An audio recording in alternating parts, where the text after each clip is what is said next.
করেছেন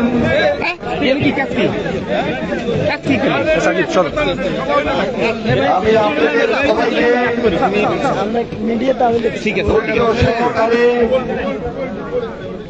আমাদের পার্টির সিনিয়র যুগ্ম মহাসচিব জনাব অ্যাডভোকেট রুহুল কবির রিজভী আহমেদ, ওনার বক্তব্য আমরা শুনবেন ধৈর্য সহকারে। আপনারা অনেকক্ষণ থেকে অপেক্ষা করেছেন, আমি আপনাদেরকে আন্তরিকভাবে মোবারকবাদ জানাই। বিকাল 4টা থেকে আপনারা অপেক্ষা করেছেন, রাত্র প্রায় 10টা বাজে। এটা আমাদের জন্য এই এলাকায়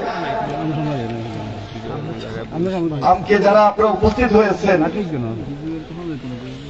আপনারা এই চরে যুদ্ধ করে লড়াই করে বেঁচে আছেন। বিশেষ করে দীর্ঘদিন অত্যাচার নির্যাতন সহ্য করেই আপনারা একটা সুন্দর পরিস্থিতি স্বাভাবিক জীবনযাপন করতে চান, সে অপেক্ষায় রয়েছে। বেলাল সে আমাদের ভবানীগঞ্জ ইউনিয়ন বিএনপির সহ সাংগঠনিক বিষয়ক সম্পাদক। আমরা গত পরশুদিন রাত্রে, গভীর রাত্রে যখন শুনেছি, তৎক্ষণাৎ আমাদের অঞ্চলের মানুষ, আমাদের নেতৃবৃন্দ সবাই তার পরিবারকে লক্ষ্মীপুর সদর হাসপাতালে প্রথমে নিয়ে যান এবং সেখান থেকে 2 জন শিশু বাচ্চা তাদেরকে ঢাকায় বার্ন ইউনিটে নিয়ে যান, ঢাকা মেডিকেল কলেজ। তাৎক্ষণিকভাবে তার ছোট মেয়ে আয়েশা আক্তার বিনতি ইন্তেকাল করেন।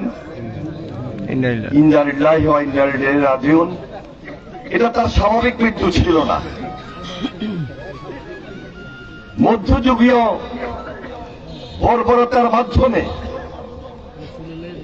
একটা দুর্বৃত্ত গ্রুপ, একটা সন্ত্রাসী গ্রুপ তার বাড়ির চারপাশে পেট্রোল ঢেলে আগুন দিয়ে তালাবদ্ধ করে সবাইকে মেরে ফেলতে চেয়েছিল। এই শিশু আয়েশা আক্তার আব্বু আব্বু করে বেলালকে ডেকেছিল। আমি এবং সাহেব সহ আমাদের নেতৃবৃন্দ আমরা সদর হাসপাতালে বেলালের সঙ্গে কথা বলেছি। বেলাল তখন কান্না জড়িত কণ্ঠে শুধু এটাই বলেছে, আমার ছোট্ট মাসুম বাচ্চাটা, 8 বছরের মাসুম বাচ্চাটা আব্বু আব্বু করে ডাকতেছে, আমি শুনতেছি।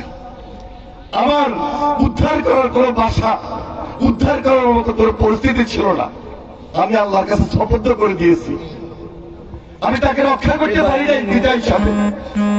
তারপরও আমার সন্তানদেরকে আমি টেনে এনেছি। মহান আল্লাহ তাআলার কাছে আমি প্রার্থনা করি, দোয়া করি, আল্লাহ তাআলা যেন আয়েশা আক্তার বিনতিকে বেহেশতে নসিব করেন, জান্নাতবাসী করেন। আমরা গতকালকে রাত্রেই যখন লক্ষ্মীপুরে আসার জন্য প্রস্তুতি নিই, তার আগে আমাদের ভারপ্রাপ্ত চেয়ারম্যান জনাব তারেক রহমান রিজভী আহমেদ সাহেবের কাছে জানতে চেয়েছেন। আমি ওনাকে মেসেজ পাঠিয়েছি, ওনার দৃষ্টি আকর্ষণ করেছি। তৎক্ষণাৎ উনি আমাদের সিনিয়র যুগ্ম মহাসচিবকে বলেছেন, আপনি এদিকে নিয়ে এলাকায় চলে যান, বাড়িতে যান, ওদের পরিবারের পাশে দাঁড়ান। আমরা আজকে তাৎক্ষণিকভাবে সিদ্ধান্ত নিয়ে বেলালের বাড়িতে এসেছি, বেলালের সঙ্গে কথা বলেছি এবং আসার আগে ঢাকা মেডিকেল কলেজে বার্ন ইউনিটে তার 2 জন মেয়ে, একজন হলো স্মৃতি আক্তার, আরেকজন হলো বিথি আক্তার। স্মৃতি আক্তার এখনো মৃত্যুর সঙ্গে পাঞ্জা লড়ছে, জানি না তার ভাগ্যে আল্লাহ কি রেখেছে। এবং বিথি আক্তার হাসপাতাল থেকে মুক্ত হয়ে তার চাচার সঙ্গে রয়েছে। আমরা তার বাড়িতে গিয়েছি, কবর জিয়ারত করেছি, বাড়িতে কিচ্ছু নাই। এটা একটা পরিকল্পিত হত্যাকাণ্ড। এই হত্যাকাণ্ডের পিছনে কেউ না কেউ দূর থেকে কোন প্রভাবশালী লোক নিশ্চয়ই জড়িত আছে। আমার বোনের রক্ত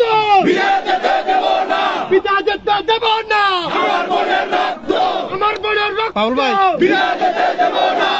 আমি সঙ্গে সঙ্গে এসপি সাহেবের দৃষ্টি আকর্ষণ করেছি, এসপি সাহেবের সঙ্গে কথা বলেছি, ওসি সাহেবের সঙ্গে কথা বলেছি।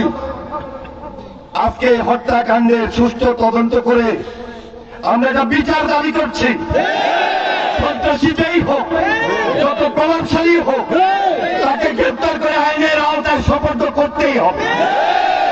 আজকে না হোক কালকে না হোক পরশু দিন এদের মুখ্য অঞ্চল মোচিত হয়ে যাবে, বিচারে দিতে হবে। এটার পিছনে যত রকমের তদন্ত করা দরকার, সকল তদন্ত আপনাদেরকে করতে হবে। আমি তাই দৃষ্টি আকর্ষণ করছি প্রশাসনের, দৃষ্টি আকর্ষণ করছি সরকারের। এই যে বর্তমান যে পরিস্থিতি, এই পরিস্থিতির সঙ্গে ওসমান হাদি হত্যাকাণ্ড, আয়েশা আক্তার বিনতির হত্যাকাণ্ড, বাড়িতে আগুন লাগিয়ে দেওয়া, অন্যান্য পরিবারের সদস্যরা আজকে মৃত্যুর মুখে পতিত হওয়া একটা যোগসূত্র কাজ করছে বলে আমরা, কারণ তারা আজকে চায় না বাংলাদেশে একটা গণতান্ত্রিক ধারা ফিরে আসুক। তারা আজকে চায় না বাংলাদেশে সুষ্ঠু নির্বাচন হোক, তারা আজকে চায় না সুষ্ঠু নির্বাচন হোক। নিশ্চয়ই কেউ না কেউ দূর থেকে কল করতে লাগছেন, সেটা কোন রাজনৈতিক দলের লোক হইতে পারে, সেটা কোন প্রভাবশালী লোক হইতে পারে। আমরা তাই সরকারের প্রতি আহ্বান জানাই, আমরা তাই পুলিশ প্রশাসন লক্ষ্মীপুর আপনাদের কাছে আহ্বান জানাই, সঠিক তদন্ত এবং তদন্তের মাধ্যমে প্রকৃত খুনিদেরকে আইনের আওতায় নিয়ে আসতে হবে এবং তাদের শাস্তির ব্যবস্থা করতে হবে। আমাদের এখানে জেলা বিএনপির সদস্য সচিব শাহাবুদ্দিন সাবু, আমি খবর পাওয়ার সঙ্গে সঙ্গে ওনাকে টেলিফোন করেছি, উনি আপনাদের পাশে চলে এসেছেন। মাইনুদ্দিন চৌধুরী রিয়াজ থানা বিএনপির সভাপতি এবং শাহ মোহাম্মদ ইমরান থানা বিএনপির সেক্রেটারি আপনাদের এখানে সার্বক্ষণিক ভাবে ছিলেন। আমাদের অ্যাডভোকেট হাফিজুর রহমান সে সার্বক্ষণিক ভাবে রয়েছেন এবং আমাদের সঙ্গে ঢাকায় এই যে মিথুন আমাদের আমরা বিএনপি পরিবারের সদস্য সচিব, সে নিজে চলে এসেছেন এবং সকালবেলায় সবার আগে সে আমাকে জানিয়েছে যে রিজভী ভাই যাবেন, আপনি কথাবার্তা বলে সময় প্রোগ্রাম ঠিক করে নেন। আমি তাকে অসংখ্য ধন্যবাদ জানাই এবং কৃতজ্ঞতা প্রকাশ করছি। উনি আমাদের সঙ্গে ঢাকায় কাজ করেন, আজকেও কষ্ট সহ্য করে কষ্ট স্বীকার করে এখানে এসেছে। আমাদের ডাক্তার জাহিদুর রহমান, সে র্যাবের সঙ্গে সম্পৃক্ত, র্যাবের সঙ্গে সার্বক্ষণিক কাজ করেন এবং সর্বক্ষণ আমি দেখেছি যে রিজভী ভাইয়ের সঙ্গে সার্বক্ষণিকভাবে সময় দিচ্ছেন। আমি তার প্রতিও কৃতজ্ঞতা প্রকাশ করছি আজকে এখানে উপস্থিত হওয়ার জন্য। আমাদের সেলিম হাসান সাহেব, তিনি আমরা বিএনপি পরিবারের অ্যাডভাইজার হিসাবে কাজ করছেন, আমার সাথে কাজ করছেন, আমি তার প্রতি কৃতজ্ঞতা প্রকাশ করছি। আরো ঢাকা থেকে যে সকল ভাইরা আসছে, আমাদের সজীব আসছে, ছোট ভাই আমাদের ছাত্র দলের স্বীকার করে আমাদের সঙ্গে এসেছে, আমি তার কৃতজ্ঞতা প্রকাশ করছি এবং ধন্যবাদ জানাচ্ছি। এখানে আমাদের সভাপতি সেক্রেটারি রয়েছেন, তারা সার্বক্ষণিকভাবে হসপিটালে এবং মাটি দেওয়ার ক্ষেত্রে দীর্ঘক্ষণ কাজ করেছেন। এখন পর্যন্ত তারা এই বিচারের দাবিতে সবাই ঐক্যবদ্ধ করেছেন। আপনারা সবাই উপস্থিত হয়েছেন, আমি আপনাদের সবাই প্রতি কৃতজ্ঞতা প্রকাশ করছি, ধন্যবাদ জানাচ্ছি। আসলে কথা বলার ভাষা নেই, আমি মনে করেছিলাম অনেক কথা বলবো, আমি নিজেও বুঝতে পারছি না যে কোন কারণে কি কারণে এই ধরনের একটা হত্যাকাণ্ড, বিভৎস, নিষ্ঠুর, মধ্যযুগীয় বর্বরতা। আমাদের অনেক প্রিয় সাংবাদিক ভাইয়েরা, আপনার মেডিকেলে কথা শুনতে চেয়েছেন রিজভী ভাই, আপনার বাড়িতে কথা শুনতে চেয়েছেন রিজভী ভাই কিছু বলুক। রিজভী ভাই ঢাকা দেখেছেন, হসপিটালে গিয়েছেন, বার্ন ইউনিটে গিয়েছেন, সেখানে দু চারটি কথা বলেছেন, বিস্তারিত এখানে বলবেন, বিদায় আপনাদের সামনে কথা বলেন নাই। তো আমি এত রাত্রে বেশি কেউ বক্তব্য দেওয়ার জন্য আমি আর আসলে চিন্তা করছি না। আমাদের অঙ্গ সংগঠনের নেতৃবৃন্দ, বিএনপি নেতৃবৃন্দ, জেলা থানা ইউনিটের অনেকে উপস্থিত রয়েছেন। আমি আপনাদের প্রতি কৃতজ্ঞতা প্রকাশ করে আমাদের প্রিয় সাংবাদিক ভাইরা, আপনাদের সামনে এখন আমরা বক্তব্য রাখার জন্য বিনীতভাবে অনুরোধ করছি। আমাদের ভারপ্রাপ্ত চেয়ারম্যান যারা তারেক রহমান, তাকে আমাদের কাছে পাঠিয়েছেন, তিনি কষ্ট করে এসেছেন। বিএনপির সিনিয়র যুগ্ম মহাসচিব জনাব অ্যাডভোকেট রুহুল কবির রিজভী, জনাব অ্যাডভোকেট রুহুল কবির রিজভী তার গুরুত্বপূর্ণ বক্তব্য তুলে ধরবেন। আমি ওনাকে ধন্যবাদ জানাচ্ছি, বক্তব্য দেওয়ার জন্য অনুরোধ করছি। ধন্যবাদ শহীদুদ্দিন চৌধুরী আলী। উপস্থিত থানার সভাপতি রিয়াজ, উপস্থিত রয়েছেন জেলা সদস্য সচিব সাবু, উপস্থিত আছেন ঢাকা থেকে আমরা বিএনপি পরিবারের অ্যাডভাইজার ইঞ্জিনিয়ার সেলিম এবং সদস্য সচিব মকসুদুল মোমেনিন মিথুন, ডাক্তার জাহিদ এবং আরো অনেকে উপস্থিত রয়েছেন। আপনারা শহীদুদ্দিন চৌধুরী অ্যানির বক্তব্য শুনলেন। অত্যন্ত হৃদয় বিদারক তার বক্তব্যের মধ্যে দিয়ে অ্যানি এই অঞ্চলে আপনাদের সমর্থন নিয়ে প্রতিনিধি হয়েছে, পার্লামেন্টে গেছেন, কথা বলেছেন, এলাকার সুখ দুঃখের কথা বলেছেন, আনন্দ বেদনার কথা বলেছেন। আজকে তারই এলাকায়, তারই কনস্টিটিউয়েন্সিতে আরেকটি মর্মস্পর্শী এবং বেদনাদায়ক ঘটনা,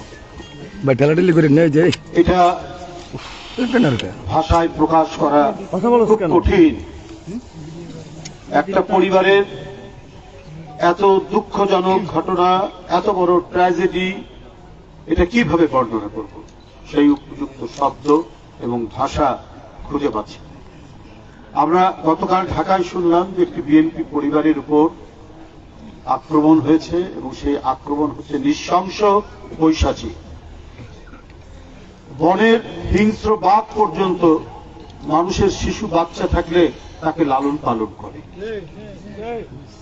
আর এ কোন সন্ত্রাসী, কোন দুর্বৃত্ত, তার আত্মা কিসের তৈরি? ইবলিশের তৈরি ছাড়া এটা অন্য কোন আত্মা হতে পারে না। ওই মাসুম বাচ্চা 8 বছরের মেয়ে আয়েশাকে আগুনে পুড়িয়ে ছাই করে দিয়ে তার মৃতদেহ আজকে লাশ হয়ে কবরে সমাহিত, সেখানে আল্লাহর কাছে দোয়া চেয়ে আসলাম। তার বাবা জেলা সদর হাসপাতালে সেখানে চিকিৎসাধীন, কাতরাচ্ছে। পোড়ার যন্ত্রণা যে কত কঠিন, কত ভয়াবহ, কত বেদনাদায়ক, এটা ভাষায় প্রকাশ করা যায় না। তার আর 2টি মেয়ে, একটি চিকিৎসা থেকে আল্লাহর রহমে কিছুটা বেঁচে উঠেছে, সে তার চাচার সাথে আছে। আরেকটি মেয়ে জীবন মৃত্যুর সন্ধিক্ষণে লড়াই করছে। স্মৃতি, বিথি, আয়েশা, তার মায়ের কোলে 2টি শিশু বাচ্চা দেখে আসলাম। কি করবে এই পরিবার? কি করবে যে কাতরাচ্ছে এই সদর হাসপাতালে লক্ষ্মীপুরে? কে দিবে তাদের সান্ত্বনা? কে তাদের সহায় হবে? কে তাদের রক্ষা করবে ভবিষ্যতে? কি এমন ঘটনা? জিজ্ঞেস করেছি, জমি জায়গা নিয়ে কোন গোলমাল, ঘর বাড়ির সীমানা নিয়ে কোন গোলমাল, টাকা পয়সা নিয়ে গোলমাল? বলে কিছুই না। তাহলে কেন? যে সন্দেহের কথা অ্যানি চৌধুরী বলেছে, দূর দিয়ে কেউ সুতা নাড়াচ্ছে। আমরা যে পুতুল খেলার দেখেছি আজকে বিভিন্ন সময় হাটে ঘাটে মেলায়, সেই পুতুল নাচ নাচাচ্ছে কেউ, পুরো সুতার টান দিচ্ছে কোথাও থেকে। তাহলে কেন? আমরা 15 বছর শেখ হাসিনার আমলে এই লক্ষ্মীপুর তো ছিল রক্তাক্ত জনপদ, আতঙ্কের জনপদ। এই লক্ষ্মীপুর ছিল সমস্ত থানাগুলি, এখানে যেন মনে হতো যারা ক্ষমতাসীন তাদের মধ্যে মনুষ্যত্ব এবং মানবতা বিলুপ্ত হয়ে গেছে। কাউকে ছাদের উপর থেকে ফেলে দেওয়া হয়েছে, কাউকে পায়ে ঠেকিয়ে, সাবুর পায়ে ঠেকিয়ে গুলি করা হয়েছে। শহীদুদ্দিন চৌধুরী অ্যানি এবং খায়ের ভূঁইয়া এরা জীবন হাতে নিয়ে এখানে আসতো। ঢাকাতে শহীদুদ্দিন চৌধুরী অ্যানিকে এদেরই বসন্তঘর ছাত্রলীগের গুন্ডা পান্ডারা আক্রমণ করে তার মাথা হাত পা জখম করে অনেক দিন সে হাসপাতালে থাকলো। এদের অত্যাচার, এদের নৃশংসতা, এদের ভয়াবহতা, এদের রক্ত পিপাসু, এদের চেতনা, এইটা সারা বাংলাদেশকে একটা মৃত্যু পরিণত করেছিল, একটা কবরস্থানে পরিণত করেছিল। সেই জায়গা থেকে 5ই আগস্ট ছাত্র জনতা তারা স্বতঃস্ফূর্ত ভাবে পুলিশের গুলির মুখে নিজের জীবন দিয়ে শেখ হাসিনার মতো এক ভয়ঙ্কর দানবীকে বাংলাদেশ থেকে বিতাড়িত করেছে। কিন্তু তারপরেও ওরা থেমে নেই। তারা যেখানে আশ্রয় দিয়েছে, যেখানে তাদেরকে প্রশ্রয় দেওয়া হচ্ছে, যেখানে তারা দুধ কলা দিয়ে পোষণ করা হচ্ছে, সেইখান থেকে তারা সুতার টান দিচ্ছে, সেইখান থেকে তারা কোনো না কোনো কিছু করতে পারে। আমি জানি না, কারণ তাদের অনেকগুলো আমরা ঘটনা এর মধ্যে দেখতে পেলাম। এবং কেন আমরা বলছি এই কথাটা, কারণ এর মধ্যে আপনার অনেক অডিও প্রকাশ হয়েছে। শেখ হাসিনা ধর মার মেরে ফেলে দে, দেশে যেন মানে শান্তিতে কেউ না থাকতে পারে, এই ধরনের বহুময় কথাটা হলে এই টাইপেরই তো অডিওতে কথাগুলো এসছে। তারপরে বাংলাদেশ স্থিতিশীল থাক, বাংলাদেশে একটি শান্তি থাক, এখানে মানুষ নির্বিঘ্নে হাট ঘাট বাজার সেরে, অফিস আদালত সেরে, স্কুল কলেজ থেকে তার শান্তিপূর্ণ গৃহে ফিরে আসুক, এটা সে চায় না। তাদের দোসররা চায় না, তাদের দোসররা তো আছে। হাসিনা তার আত্মীয় স্বজন নিয়ে গেছে, তার দোসররা তো আছে। দোসররা বিভিন্ন জায়গায় আছে, প্রশাসনে আছে, পুলিশে আছে, সরকারি দপ্তরে আছে, প্রত্যেকটি জায়গায় তারা সেখান থেকে অনেক ধরনের ষড়যন্ত্র চক্রান্তের নীল নকশা বুনছে, তাদের জাল বুনছে কি করে বাংলাদেশের আগামী নির্বাচনকে নস্যাৎ করা যায়, বানচাল করা যায় এবং বাংলাদেশকে শান্তিপূর্ণ না দেখানো। আন্তর্জাতিক ভাবে বাংলাদেশ আর চলতে পারছে না, মুখ থুবড়ে পড়ছে, এটাই হচ্ছে দেখানো তাদের মূল উদ্দেশ্য এবং সেইভাবেই তারা কাজ করছে। এই কারণে আপনারা দেখেন চট্টগ্রামে বিএনপির সভাপতি এরশাদুল্লাহ সে নির্বাচনী প্রচারে গিয়েছিল, সেইখানে তাকে গুলি করা হয়েছে। একটা স্বনামধন্য পরিবারের সন্তান, একজন নামকরা রাজনীতিবিদ, চট্টগ্রাম মহানগরীতে সবাই চেনে এরশাদুল্লাহ। তার পেটে গুলি লাগলো, তার হাতে গুলি লাগলো, দীর্ঘদিন ঢাকায় চিকিৎসা করে তারপরে কিছুটা সুস্থ হয়েছে। এরপরে একজন তরুণ ছাত্র নেতা কিছুদিন আগেই ঢাকা বিশ্ববিদ্যালয় থেকে বেরিয়েছে, শরীফ ওসমান হাদিকে তাকে গুলি করা হলো এবং মেরে ফেলা হলো, হত্যা করা হলো। এই ঘটনাগুলো কিসের আলামত? যখন কাউকে তার জানাজা হচ্ছে, বিশাল জানাজা, ঠিক ওই সময় শুনলাম লক্ষ্মীপুরের একটি গ্রামে সেখানে একটি পরিবারের বাড়িতে আগুন লাগিয়ে দিয়ে একটি মেয়ে মারা গেছে, আর পরিবারের অন্যান্য সদস্যরা আগুনে দগ্ধ হচ্ছে, তার বাবা সহ। কি হৃদয় বিদারক ঘটনা! আমরা সদর হাসপাতালে সেটা শুনে আসি। এই ভয়ঙ্কর চক্রান্ত এখানে চলছে। এই জন্য তারা যে সুখে শান্তিতে বাংলাদেশ থেকে লুটপাট করেছে, সেই লুটপাট করতে তো আর পারছে না। পারছে না বাংলাদেশ ব্যাংকের 800 কোটি টাকা পাচার করতে, পারছে না সোনালী ব্যাংকের টাকা পাচার করতে, পারছে না তারা বেসিক ব্যাংকের টাকা পাচার করতে, পারছে না তারা বাংলাদেশের যে সমস্ত প্লট আছে, সরকারি প্লট আত্মসাৎ করতে, বেআইনি ভাবে জোর করে গায়ের জোরে শেখ হাসিনা নিজের মেয়ের নামে, নিজের ছেলের নামে, নিজের ভাগ্নির নামে, নিজের ভাগ্নার নামে প্লট নিয়েছেন ঢাকার সেই পূর্বাচলে, অথচ তার নিজের বাড়ি আছে, সুদা সদর আছে, তার বোনের বাড়ি আছে, ঘর আছে, সব ঢাকার আইনগত ভাবে তারা আর কোনো প্লট পায় না। এই যে গোটা বাংলাদেশের সমস্ত মানুষজনের সম্পত্তি, জমি জিরাত নিজের বাপদাদার সম্পত্তি মনে করেছে তারা। এই যে লুট করা, দখল করা, টাকা পাচার করা এবং কয়েক প্রজন্ম ধরে এমনকি তারা মনে করেছিল কিয়ামত পর্যন্ত তারা সুখে শান্তিতে থাকবে। এইটা যখন হাতছাড়া হয়ে গেছে, আর বাংলাদেশকে তারা নির্বিঘ্নে নিশ্চিন্তে থাকতে দিতে চায় না। আপনারা কষ্ট করে শীতের মধ্যে আকাশ থেকে কুয়াশা পড়ছে, এর মধ্যে আপনারা দাঁড়িয়ে আজকে এই যে শোকাচ্ছন্ন এই পরিবারটির পাশে দাঁড়িয়েছেন, বিশেষ করে এলাকাবাসী, শ্রদ্ধা এলাকাবাসী এবং এখানে বিএনপির যত নেতা কর্মী আছেন সবাই জানিয়েছেন। এই জন্য আমি তাদেরকে ধন্যবাদ জানাচ্ছি, আমি কৃতজ্ঞতা জানাচ্ছি যে বিএনপি শহীদ রাষ্ট্রপতি জিয়াউর রহমান তৈরি করেছিলেন এবং দেশনেত্রী বেগম খালেদা জিয়া এইটিকে আরো বৃদ্ধি বিকাশ করেছিলেন। কারণ এই দুইজন নেত্রী বাংলাদেশে এমন একটি শাসন ব্যবস্থা দিয়েছিলেন, সেই শাসন ছিল শান্তির শাসন, সুশাসনের শাসন, গণতন্ত্রের শাসন, স্বাধীনতার শাসন, সার্বভৌমত্ব রক্ষার শাসন। তো সুতরাং আমরা সেই দল করি, আমরা মানুষের অত্যাচারিত মানুষ, নিপীড়িত মানুষ, অসহায় মানুষের পাশে বাংলাদেশ জাতীয়তাবাদী দল হিমালয় পর্বতের মতো প্রাচীর হয়ে থাকবে। কোন অপরাধী, কোন দুর্বৃত্ত, কোন দুষ্কৃতিকারী, কোন অপরাধী তারা যেন আর কোন গ্রামে গ্রামে, কোন পরিবারে পরিবারে হামলা করতে না পারে, আগুন দিতে না পারে, গুলি করতে না পারে, সেটাই আমাদেরকে দেখতে হবে, আপনাদের প্রচেষ্টা নিতে হবে। আপনাদের সকলকে ধন্যবাদ জানাচ্ছি। আমরা এখানে এসেছি, এনি যে কথাটি বলেছে যে আমাদের দলের নেতা আজকে সারা বাংলাদেশের অবিসংবাদিত নেতা, যিনি সারা বাংলাদেশকে একত্রিত করেছেন স্বাধীনতা রক্ষা, গণতন্ত্র রক্ষার জন্য, তিনি হলেন শহীদ রাষ্ট্রপতি জিয়াউর রহমান আর দেশনেত্রী বেগম খালেদা জিয়ার জ্যেষ্ঠ পুত্র জনাব তারেক রহমান। তার নির্দেশে আমরা এখানে ছুটে এসেছি ওই পরিবারের শোক এবং তার যে দুঃখের সাথে সমবেদনা জানানোর জন্য। আপনারা গোটা এলাকাবাসী, গোটা জেলা সমবেদনা জানাচ্ছেন। আমি আবারও আপনাদেরকে এই জন্য কৃতজ্ঞতা জানাচ্ছি এবং তারেক রহমান সাহেব আমাদেরকে যে পাঠিয়েছেন সেটাও আমরা আপনাদেরকে অবহিত করলাম। তিনি সবসময় এই ব্যাপারে সজাগ রয়েছেন এবং এই পরিবারটি যাতে অসহায় হয়ে থাকতে না হয় তার পাশে সার্বক্ষণিক থাকবেন যে অঙ্গীকার করেছেন আমাদের শহীদুদ্দিন চৌধুরী অ্যানি, আমাদের যুগ্ম মহাসচিব বিএনপি, তিনি এবং যিনি বারবার এই এলাকা থেকে নির্বাচিত জনপ্রতিনিধি হয়েছেন, তিনি থাকবেন।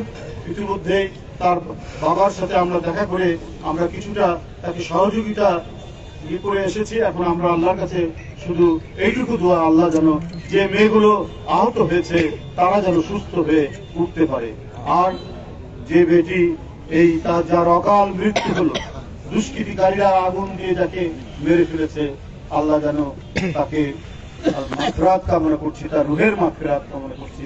নিশ্চয়ই এই শিশু বাচ্চাটি 8 বছরে নিশ্চয়ই তার বেহেশত নসিব করবেন আল্লাহ। এই বলেই আমি আমার এখনো একজন অ্যারেস্ট হয়নি। ওই যে আমি বলেছি এখনো বোধহয় বিভিন্ন, আমি জানি না, এখানে পুলিশ প্রশাসনের সাথে স্থানীয় বিএনপি, শহীদুদ্দিন চৌধুরী অ্যানি, সাবুক, এরা সবাই কথা বলছেন টাইম টু টাইম, কিন্তু দুষ্কৃতিকারীরা সারা বাংলাদেশের বিভিন্ন জায়গায় অঘটন ঘটাচ্ছে, রক্তপাত করছে, কিন্তু ধরা পড়ছে না কেন? তাদেরকে খুঁজে পাওয়া যাচ্ছে না। আগে তো এমনটি ছিল না, অপরাধ করার পর কয়েকদিনের মধ্যেই তাদেরকে খুঁজে পাওয়া যায়, ধরা যেত। একদিন না হোক, 2 দিন না হোক, 1 মাস না হোক, কিন্তু ধরা পড়েছেই তারা। আমার বিশ্বাস তারা ধরা পড়বেই। তবে আমি পুলিশ প্রশাসনকে বলবো আরো তৎপর হোক, না হলে আপনাদের প্রতি মানুষের সন্দেহ জাগবে। আপনাদের কারণে, আপনাদের নিষ্ক্রিয়তার কারণে আজকে যদি দুষ্কৃতিকারীরা, অপরাধীরা, খুনিরা পার পেয়ে যায়, তাহলে এই সমাজে, এই দেশে অন্ধকার নেমে আসবে, শান্তি থাকবে না। সকলকে ধন্যবাদ জানিয়ে আমার